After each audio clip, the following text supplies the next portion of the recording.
Heyrðu, hvernig hérna kemur garðurinn undan vetri? Hann kemur ágætlega undan vetri. Það er bara allt of mikið spretta hjá mér, til dæmis. Illgresið út um allt.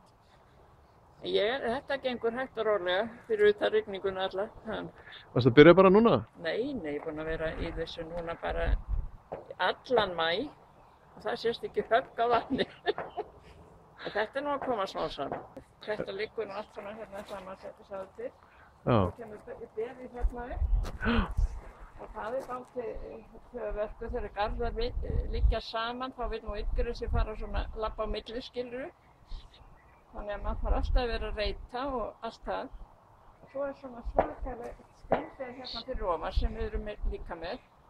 Og það er heilmikið mál að hreinsa það. Og það var það sem við héldum að bærinn ætti leyst framan af. Síðan var það allt í einu uppgötvað að við áttum að sjá það, skilur. Þetta var bara alltaf illgresi. Og ef við sjá hvað það er orðið fallið, þá finnst mér það bara spennandi, skilur. Þetta er það fyrir. Já. Og alveg görðunum, við héldum alltaf að Kópavogsbær ætti það, skilur. Og það var búið að fara alveg ofboðslega í taugarnar með hvað einhvern veginn þetta var alltaf að manni fannst svolítið órætt í. Já.